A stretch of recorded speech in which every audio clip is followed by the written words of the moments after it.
Hi అండి, అందరికీ నమస్కారం. నేను మీ వేణుగోపాల్ రెడ్డి ఫ్రమ్ జోష్ ఇన్నోవేషన్స్ ప్రైవేట్ లిమిటెడ్. ఈరోజు హైదరాబాద్లో ఉన్నటువంటి ఇంపార్టెంట్ కాలేజెస్ యొక్క సమాచారాన్ని మనం చెప్తూ ఉన్నాం. ఇందులో భాగంగా సిఎంఆర్ గ్రూప్ ఏదైతే ఉందో ఇది కండ్లకోయలో ఉందండి. మేడ్చల్ ప్రాంతం కండ్లకోయలో ఉంటుంది. ఇందులో మొత్తం 4 క్యాంపస్లు ఉన్నాయండి. ఇందులో ఫస్ట్ క్యాంపస్ వచ్చేసి సిఎంఆర్ సెట్ అంటారు, CMR college of engineering and technology.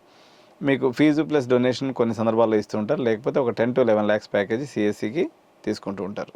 అదే డేటా సైన్స్ ఇట్లాంటి ఏదైనా తక్కువ బ్రాంచ్లు తీసుకున్నప్పుడు మనకు 8 లక్షలు. సో నేను మీకు చెప్పాను కదా, 8 lakhs నుంచి 11 lakhs బడ్జెట్ లోపల సిఎస్సి ఫ్యామిలీలో ఉన్నటువంటి కాలేజెస్ ఇంక్లూడింగ్ కాలేజ్ ఫీజుతో కలిపి దొరుకుతుంది. 12 to 13 అంటే టాప్ 15 కాలేజెస్లో ఒకటిగా సిఎంఆర్ మెయిన్ క్యాంపస్ అని చెప్పవచ్చు. సో ఈ కాలేజీలో అడ్మిషన్ కాదలుచుకున్నటువంటి వారు మమ్మల్ని సంప్రదించినట్లయితే మీకు నెగోషియబుల్ ప్రైస్లో మీకు అడ్మిషన్ నేను చేసి పెట్టగలను. Thank you.